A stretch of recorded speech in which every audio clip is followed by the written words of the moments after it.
اللہم صلی علی سیدنا و مولانا محمد وبارک وسلم وصلی علیہ۔ السلام علیکم ناظرین۔ جوان بیٹا کامیاب نہیں ہو رہا تو پریشان مت ہوں، ہر نماز کے بعد 33 بار یہ لفظ آنکھیں بند کر کے پڑھیں۔ بیٹا ساری زندگی ناکامی کا سامنا نہیں کرے گا اور انشاءاللہ ہمیشہ آپ کا تابعدار رہے گا۔ ناظرین، اللہ تعالیٰ کے عظیم انعامات میں سے ایک انعام تسبیح ہے۔ تسبیح اللہ تعالیٰ کی شان اور پاکی بیان کرنے کو کہتے ہیں۔ اللہ تعالیٰ کا وہ ذکر جس کی سلطنت 7 آسمانوں کے اوپر تک پھیلی ہوئی ہے، اور قرآن کی 7 مبارک صورتوں کا آغاز بھی تسبیح سے ہوتا ہے۔ حضرت نوح علیہ السلام نے اپنے بیٹے کو تسبیح پڑھنے کی تاکید فرمائی، تو اس تسبیح کو آپ لازمی پڑھیں۔ جو یہ تسبیح پڑھتا ہے فرشتے اسے گھیرے میں لے لیتے ہیں۔ حضرت ابو سعید خدری رضی اللہ تعالی عنہ سے روایت ہے کہ رسول علیہ السلام نے فرمایا کہ جہاں اللہ کا ذکر ہوتا ہے فرشتے اس جگہ کو گھیر لیتے ہیں۔ جس گھر میں اللہ کا ذکر کیا جاتا ہے یا جس جگہ پر اللہ کا ذکر کیا جاتا ہے فرشتے اس جگہ کو گھیر لیتے ہیں، یعنی ان پڑھنے والوں کی مجلس میں شامل ہو جاتے ہیں اور پھر ان کے لیے دعائیں مانگتے ہیں۔ نبی اکرم صلی اللہ علیہ وسلم کا فرمان عالی شان ہے کہ اللہ تعالیٰ نے فرمایا کہ جس وقت میرا بندہ میرا ذکر کرتے اور میری یاد میں اس کے ہونٹ حرکت کرتے ہیں تو اس وقت میں اس بندے کے ساتھ ہوتا ہوں۔ تو آپ نے ناظرین یہ تسبیح پڑھنی ہے، اور ویڈیو باقاعدہ شروع کرنے سے پہلے آپ سے درخواست ہے کہ کمنٹ باکس میں ایک بار یا اللہ ضرور لکھ دیجئے تاکہ خیر و برکت ہو۔ ناظرین، یہ دولت کے لیے ہے، آپ کی پریشانیوں سے نکلنے کے لیے، دنیا اور آخرت کی کامیابیوں کے لیے ہے۔ محترم ناظرین، جس گھر میں یہ ایک تسبیح پڑھی جائے اس گھر کا بچہ اربوں پتی ہو جاتا ہے۔ ایک ایسا خاص وظیفہ، ایک ایسا با کمال عمل آپ کے حوالے کروں گا انشاءاللہ جسے پڑھنے والا آج تک کسی حالت سے محروم نہیں رہا۔ اتنا طاقتور وظیفہ، اتنا با کمال وظیفہ کہ جسے پڑھنے والا عرش الہی پر بیٹھے رب سے اپنی ہر حاجت کو پورا کروا لیتا ہے۔ اگر آپ میں سے کوئی بندہ ایسا موجود ہے، کوئی بہن، کوئی بیٹی، کوئی بیٹا ایسا موجود ہے جو اپنے حالات کی وجہ سے پریشان ہے، بے روزگاری کی وجہ سے پریشان ہے، بے اولادی کی وجہ سے پریشان ہے، رشتوں میں بندش کی وجہ سے پریشان ہے، تو وہ دنیا جہان کے تمام کام چھوڑ کر صرف ایک تسبیح پڑھ کر دیکھ لے۔ دور حاضر میں اہل اسلام کی پریشانیوں کی عمومی وجوہات دین سے دوری، اسلامی تعلیمات پر عمل نہ کرنا، اللہ کی ناراضی اور رسول اکرم صلی اللہ علیہ وسلم کی شریعت اور سنت کی خلاف ورزی ہے۔ بقا کو چھوڑ کر، خدا کو چھوڑ کر فنا ہونے والی دنیا کی پوجا، نفس پرستی، اللہ کی رضا کے بجائے اپنی منشا اور رضامندی کے حصول کی کوشش، کتاب و سنت کو خود پر نافذ کرنے کے بجائے اسلام کو اپنی مرضی کے زاویے سے دیکھنا، اپنی سہولت کے لیے دین میں نرمی اور آسانیاں پیدا کرنے کی کوشش، اور اصلاح کرنے والے سے یہ امید رکھنا کہ وہ ہماری سوچ کے مطابق دین اور شریعت کو بیان کرے۔ درج ذیل معاشرت، آداب زندگی اور مسائل انبیاء کرام علیہم السلام اور صحابہ کرام کی تعلیمات سے فیض یاب ہونے کے بجائے اپنی اصطلاحات کو متعارف کروانا اور پھر اس پر ہٹ درمی کا مظاہرہ کرنا۔ ناظرین، یہ وہ تمام مسائل ہیں جنہوں نے اہل اسلام کی زندگی میں رکاوٹیں، پریشانیاں، سیاسی مسائل کے پہاڑ کھڑے کر دیے ہیں۔ اس سلسلے میں انفرادی طور پر ہم بھی مجرم ہیں اور امت کی قیادت بھی شریک ہے۔ روحانی علاج کے سلسلے میں دنیا بھر میں موجود بہنیں اور بھائی کام کرتے رہتے ہیں۔ اکثریت کا مسئلہ ذہنی پریشانی اور بے سکونی سے ہی شروع ہوتا ہے۔ جب شیطان ذہن پر حاوی ہوتا ہے تو بیوی کے جھگڑے اور نافرمانیاں، نماز میں دل نہ لگنا، کاروبار میں بے برکتی، شادی اور نکاح میں رکاوٹ، صحت کی خرابی، دماغی کیفیت میں رد و بدل اور بہت کچھ۔ جب کسی کے دل سے رحمت اٹھ جائے، احکام الہی کے خلاف ورزی شروع ہو جائے تو پھر شیطان اپنا راستہ ہموار کر لیتا ہے۔ اس ساری کیفیت کو ہمارے لوگ جادو سمجھنا شروع کر دیتے ہیں۔ بھائیوں اور بہنوں، حقیقت میں یہ جادو نہیں ہوتا بلکہ شیطان کا حملہ ہوتا ہے۔ ناظرین، ایسے لوگ جن چیزوں سے ڈرتے ہیں تو بہت سارے عامل اس پریشانی میں مزید اضافہ کر دیتے ہیں۔ کوئی اسے جنات کا حملہ کہے گا تو کوئی کالا اور سفلی علم۔ اس سے لوگوں کی پریشانی میں شدید اضافہ ہو جاتا ہے۔ لوٹنے والے عامل پیسے مانگتے ہیں اور ہزاروں روپے غرق کر جاتے ہیں۔ حقیقت تو یہ ہے کہ ان ساری پریشانیوں سے نجات کے لیے قرآن و سنت کے مطابق اور اولیاء کاملین کے فرامین پر عمل کر کے ہی نجات حاصل کی جا سکتی ہے۔ بنیادی طور پر ان مسائل میں مبتلا لوگوں کو اللہ کے قریب لانے کی ضرورت ہوتی ہے۔ ایسے لوگوں کو اگر کلمہ پڑھنے کی ہدایت کر دی جائے اور قرآن کریم کی لمبی لمبی صورتیں پڑھنے کو بتا دی جائیں، وہ کبھی بھی اس پر عمل نہیں کریں گے۔ جو بندہ نماز کے لیے وضو کرنے کو تیار نہیں، وہ لمبے لمبے وظائف کیسے کرے گا؟ ان کو ابتدائی طور پر توبہ اور استغفار کی طرف لایا جائے اور کسی ولی کامل کی بارگاہ سے ان کی بھلائی کی دعا کروائی جائے۔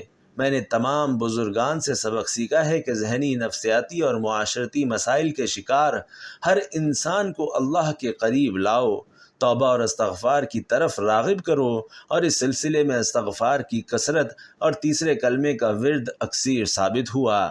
تیسرا کلمہ کیا ہے اور اس کی برکات کیا ہیں؟ علماء کرام نے اس کا تجزیہ کرتے ہوئے لکھا ہے کہ حضرت ابن عباس رضی اللہ تعالی عنہ فرماتے ہیں کہ اللہ تعالی نے عرش بنایا اور فرشتوں کو اسے اٹھانے کا حکم دیا تو فرشتوں کو عرش بہت وزنی محسوس ہوا۔ اس وقت فرشتوں کو سبحان اللہ پڑھنے کو کہا، چنانچہ اسے پڑھتے ہی ان کے لیے عرش اٹھانا آسان ہو گیا۔ فرشتے اس کلمے کو پڑھتے رہے یہاں تک کہ حضرت آدم علیہ السلام وجود میں آئے اور ان کو چھینک آئی تو الحمدللہ پڑھنے کا حکم دیا گیا۔ فرشتوں نے یہ کلمہ سنا، سبحان اللہ کے ساتھ الحمدللہ بھی پڑھنے لگے۔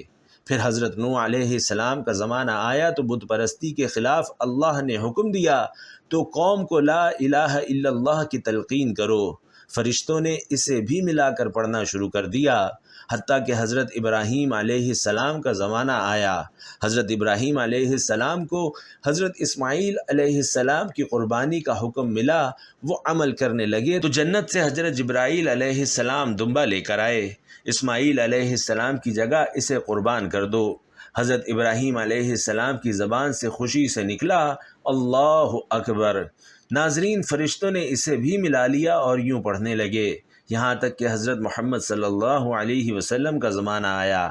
حضرت جبرائیل علیہ السلام نے یہ واقعہ عبداللہ کو سنایا تو آپ صلی اللہ علیہ وسلم نے اظہار کے لیے فرمایا تو فرشتوں نے یہ بھی ساتھ ملا لیا اور پھر یوں تیسرا کلمہ مکمل ہوا۔ ناظرین، علماء کرام جام الفوائد لکھتے ہیں کہ آقائے دو جہاں صلی اللہ علیہ وسلم نے فرمایا کہ کیا تم میں سے کوئی شخص ایسا نہیں جو احد پہاڑ پر عمل کر لیا کرے؟ آپ صلی اللہ علیہ وسلم نے فرمایا کہ ہر شخص کر سکتا ہے کہ سبحان اللہ پڑھنے کا ثواب احد پہاڑ سے زیادہ ہے، الحمدللہ کا ثواب احد پہاڑ سے زیادہ ہے، اللہ اکبر کا ثواب احد پہاڑ سے زیادہ ہے۔ رسول رحمت صلی اللہ علیہ وسلم کی زبان مبارک اور پھر اولیاء کرام کے عمل سے ثابت ہوا کہ اس میں کوئی انمول خزانہ ضرور چھپا ہوا ہے۔ مدینے والے آقائے دو جہاں صلی اللہ علیہ وسلم میں اس میں موجود کلمات کو احد جیسے بلند پہاڑ سے بھی زیادہ بابرکت قرار دیا۔ ناظرین، بزرگان دین نے اس کے بہت سے فوائد اور فضائل لکھے ہیں۔ میں اپنے تجربات پیش کرتا ہوں، میں نے خود اپنی زندگی میں آزمایا اور اب تک ہزاروں لوگوں کو بتا چکا ہوں اور الحمدللہ سب کو ہی برکت نصیب ہوئی۔ اگر کہیں کمی ہو تو وہ اپنے یقین اور اعتماد میں ہوتی ہے۔ ذہنی سکون، گھریلو پریشانیاں، میاں بیوی کے اختلافات، رزق میں تنگی، کاموں میں رکاوٹ، مقدمات میں پریشانی، عبادت میں دل لگانے کے لیے، روحانی ترقی پانے کے لیے، جادو اور شیطانی اثرات اور جنات سے نجات حاصل کرنے کے لیے، ایک مسلمان کے ہر روحانی مسئلے کے حل کے لیے ناظرین تیسرا کلمہ ایک عظیم نعمت ہے۔ میرے خاندان میں جنات کی حاضری تک کے لیے تیسرے کلمے کی مدد لی جاتی ہے اور بھرپور کامیابیاں اور فائدہ حاصل ہوتا ہے۔ جس قدر ایمان پختہ اور یقین مضبوط ہوگا اتنی ہی لذت اور حلاوت محسوس ہوگی۔ ناظرین، حضرت معاذ بن جبل رضی اللہ تعالی عنہ بیان کرتے ہیں کہ میں نے رسول اللہ صلی اللہ علیہ وسلم کی خدمت میں عرض کیا کہ اعمال میں سے کون سا عمل اللہ تعالیٰ کو زیادہ پسندیدہ ہے؟ آپ صلی اللہ علیہ وسلم نے فرمایا، ہماری موت اس حال میں آئے کہ تمہاری زبان اللہ کے ذکر سے تر ہو۔ ہمارے یہاں جو تیسرا کلمہ معروف ہے، جس کے اندر بنیادی طور پر تسبیح تعبیر کے کلمات ہیں، اسی احادیث مبارکہ میں الباقیات الصالحات ہمیشہ رہنے والا اور نیک عمل قرار دیا گیا ہے۔ چنانچہ حضرت ابو ہریرہ رضی اللہ تعالی عنہ روایت کرتے ہیں کہ جناب نبی کریم صلی اللہ علیہ وسلم نے ارشاد فرمایا کہ اپنی حفاظت کا انتظام کرو۔ کسی نے پوچھا، یا رسول اللہ، کسی دشمن کے حملے سے جو کہ درپیش ہے؟ تو آپ صلی اللہ علیہ وسلم نے فرمایا، نہیں، بلکہ جہنم کی آگ سے حفاظت کا انتظام کرو۔ یہ کلمات قیامت کے دن آگے پڑھنے والے کلمات ہیں، یعنی یہ کلمات سفارش کریں گے یا آگے بڑھانے والے ہیں کہ پڑھنے والے کو جنت کی طرف بڑھاتے ہیں، اور پیچھے رہنے والے ہیں کہ سفارش کریں اور نجات دلانے والے ہیں۔ یہی واقعہ صالحات ہے۔ ناظرین، ایک شخص نبی کریم صلی اللہ علیہ وسلم کے پاس آیا اور کہنے لگا کہ میں قرآن کریم پڑھنے کی استطاعت نہیں رکھتا، آپ مجھے کچھ ایسا عمل سکھا دیں جو مجھے قرآن کی جگہ کفایت کر جائے۔ تو آپ صلی اللہ علیہ وسلم نے ارشاد فرمایا کہ سبحان اللہ والحمد للہ ولا الہ الا اللہ واللہ اکبر۔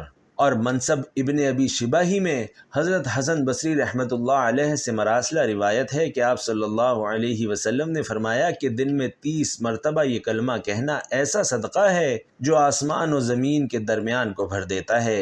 نبی کریم صلی اللہ علیہ وسلم نے ارشاد فرمایا کہ جو شخص 100 مرتبہ صبح اور 100 مرتبہ شام کو سبحان اللہ کہے، وہ 100 حج کرنے والے کی مانند ہے۔ جو آدمی صبح اور شام 100 مرتبہ الحمدللہ کہے، وہ ایسے شخص کی طرح ہے جس نے اللہ تعالیٰ کے راستے میں 100 مجاہدوں کو گھوڑے پر سوار کیا، یعنی لڑنے والے غازی کی طرح ہے۔ جو صبح اور شام 10 مرتبہ یہ کلمہ پڑھے، وہ اس آدمی کی طرح ہے جس نے حضرت اسماعیل علیہ السلام کی اولاد سے 100 غلام آزاد کیے، اور جس نے صبح اور شام 100 مرتبہ اللہ اکبر کہا، تو اس دن اس سے اچھا عمل کسی نے نہیں کیا، البتہ وہ شخص جو یہ تعلیمات اس طرح کہے یا اس سے زائد بار کہے۔ ناظرین، حضرت ابو موسیٰ رضی اللہ تعالی عنہ سے روایت ہے کہ نبی کریم صلی اللہ علیہ وسلم نے مجھ سے فرمایا، کیا میں آپ کو ایک ایسا کلمہ نہ بتاؤں جو جنت کے خزانوں میں سے ایک خزانہ ہے؟ میں نے عرض کیا، یا رسول اللہ، ضرور بتائیں۔ آپ نے فرمایا، وہ تیسرا کلمہ ہے۔ ابو ہریرہ رضی اللہ تعالی عنہ سے روایت ہے کہ جناب نبی کریم صلی اللہ علیہ وسلم نے فرمایا، یہ کثرت سے پڑھا کرو کیونکہ جنت کے خزانوں میں سے یہ ایک خزانہ ہے۔ ناظرین، یہ وظیفہ چھوٹے سے بچے کو بھی آتا ہے۔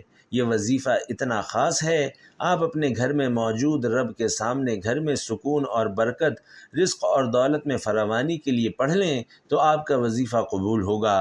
میرا رب بچے کے وظیفے کو بھی قبول فرماتا ہے۔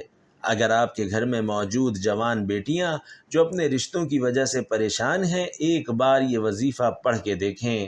وہ رشتے جن کی وجہ سے آپ پریشان رہتے ہیں، وہ رشتے خود چل کر آپ کے گھر آئیں گے۔ یہ وظیفہ ناظرین اتنا طاقتور ہے کہ جو نوکری آپ کو مل نہیں رہی، جس کے لیے آپ در در کی ٹھوکریں کھا رہے ہیں، در بدر ٹھوکریں کھا کر سفارشیں کروا کر تنگ آ چکے ہیں، وہ نوکری خود چل کر آپ کے پاس آئے گی، کیونکہ میرا رب جب راضی ہو جاتا ہے، جس بندے سے خوش ہو جاتا ہے، تو پھر اسے مانگنا نہیں پڑتا۔ رب کعبہ کے فضل و کرم سے ہر حاجت، ہر مقصد، ہر کامیابی خود چل کر اس بندے کے پاس آتی ہے۔ اب بدنصیب ہے وہ بندہ جو بھی یہ خاص وظیفہ نہ پڑھ سکے۔ ناظرین، وقت کی نزاکت کو مد نظر رکھتے ہوئے آئیے اس عمل کی طرف چلتے ہیں۔ یہ وظیفہ کرنے سے پہلے آپ 2 باتوں کا خیال رکھیں۔ پہلی بات یہ کہ آپ نے 5 وقت کی نماز کی پابندی لازمی کرنی ہے۔ کچھ بھی ہو جائے، آپ نے 5 وقت کی نماز لازمی پڑھنی ہے۔ اور دوسرا یہ کہ آپ نے ہر بات میں اللہ پر توکل کرنا ہے، اللہ پر بھروسہ کرنا ہے، اور جب آپ پختہ ارادہ کر لیں تو اللہ پر بھروسہ کیا کریں۔ بے شک اللہ توکل والوں سے محبت کرتا ہے۔ اللہ رب العزت کا ارشاد ہے کہ انسان کسی بات پر جیسا گمان رکھتا ہے، میں اس کے ساتھ ویسا ہی معاملہ کرتا ہوں۔ بس اے محبوب آپ ان سے رخ انور پھیر لیجئے اور اللہ پر بھروسہ رکھیے، اور اللہ کارساز ہے۔ جو کوئی اللہ پر توکل کرتا ہے تو اللہ اس کا ہو جاتا ہے۔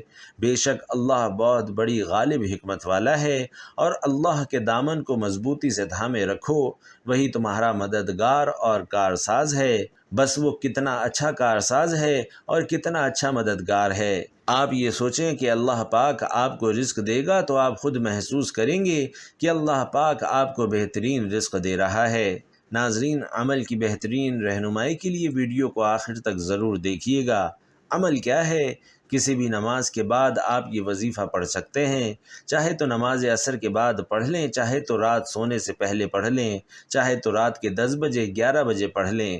یہ وظیفہ لازمی پڑھنا ہے اور صرف 33 بار پڑھنا ہے۔ ناظرین، یہ چھوٹا سا وظیفہ ہے لیکن اس کے کمالات اتنے زیادہ ہیں کہ پورے سال کی کامیابی آپ کے قدموں میں آ جائے گی۔ سب سے پہلے آپ نے اپنے مقصد کی نیت کرنی ہے۔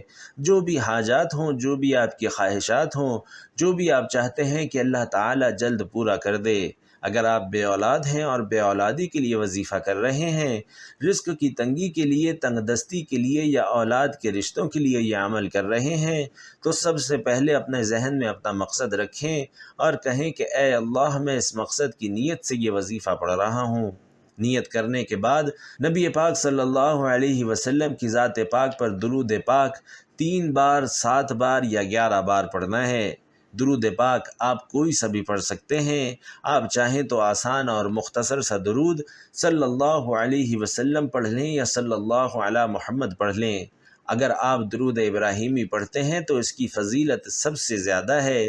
آقائے دو جہاں صلی اللہ علیہ وسلم بھی تمام درودوں میں درود ابراہیمی کو سب سے زیادہ محبوب رکھتے تھے۔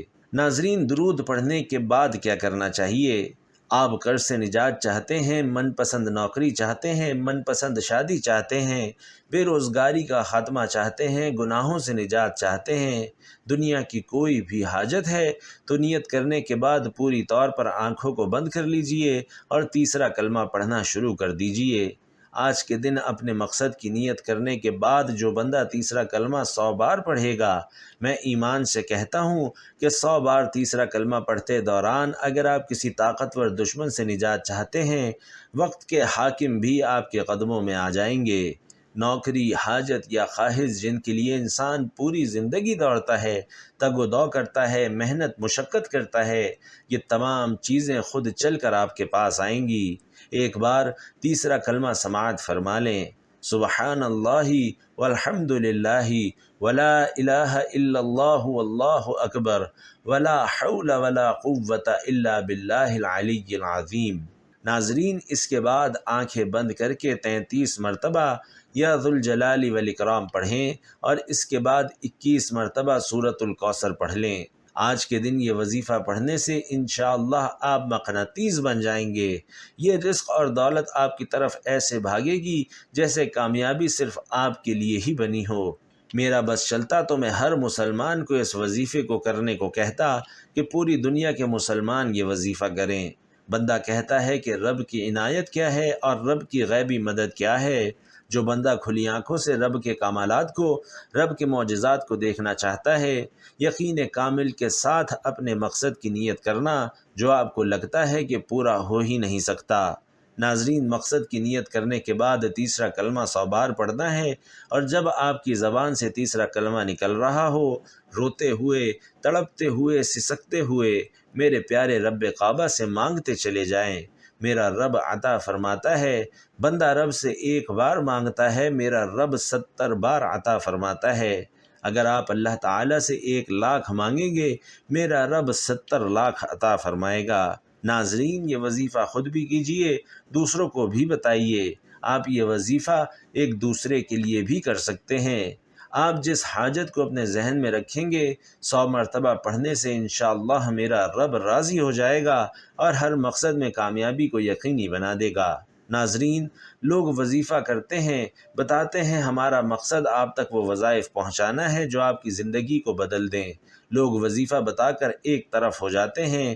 ہم رب سے مانگنا، رب کو منانا اور رب سے اپنی حاجات پوری کروانے کا طریقہ بھی بتاتے ہیں۔ وظیفہ مکمل ہوتے ہی دونوں ہاتھ جوڑ کر اپنے گناہوں کی سچی توبہ کیجیے جب تک دل کو سکون نہ ملے۔ بار بار اپنے گناہوں کے سچی توبہ کیجیے۔ سچی توبہ کے بعد رب سے جتنا مانگیں گے ضد کر کے مانگنا، بچوں کی طرح مانگنا، میرا رب اتنا نوازے گا کہ پورا سال کسی اور وظیفے کی ضرورت نہیں پڑے گی۔ ناظرین، اس کے علاوہ اگر آپ کے گھر میں کوئی بیماری ہے، کوئی پریشانی ہے، اللہ کی بارگاہ میں اپنی حاجات پیش کریں۔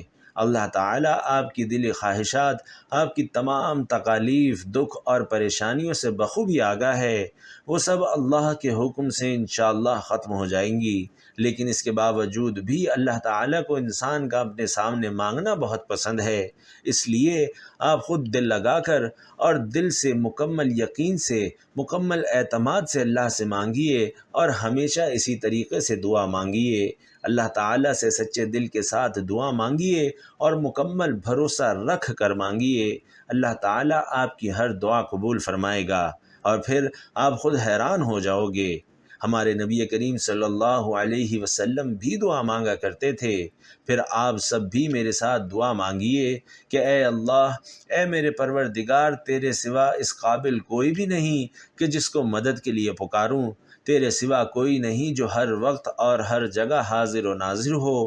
تو حقیقی بادشاہ ہے۔ تیرے سوا ایسا کوئی نہیں جو کہ موت سے پاک ہو۔ تیرے سوا کوئی بھی ایسا نہیں جو کہ زوال سے پاک ہو۔ تجھے نہ نیند آتی ہے نہ اونگ آتی ہے۔ تیرے سوا کوئی نہیں جو کہ ہر عیب سے پاک ہو۔ اپنے پیارے حبیب صلی اللہ علیہ وسلم کی ختم نبوت کے صدقے ہماری تمام پریشانیوں کو دور فرما، ہمارے تمام دکھ تکلیف ہم سے دور فرما، ہماری تمام دلی حاجات کو پورا فرما، آمین یا رب العالمین۔ ناظرین، آپ لوگ بھی کمنٹ باکس میں دعاؤں پر آمین ضرور لکھ دیا کریں تاکہ دعا کی قبولیت کے امکانات بھی زیادہ ہو جائیں۔ اللہ تعالیٰ میرا سنانا اور آپ کا سننا اپنی بارگاہ میں قبول و منظور فرمائے، آمین یا رب العالمین۔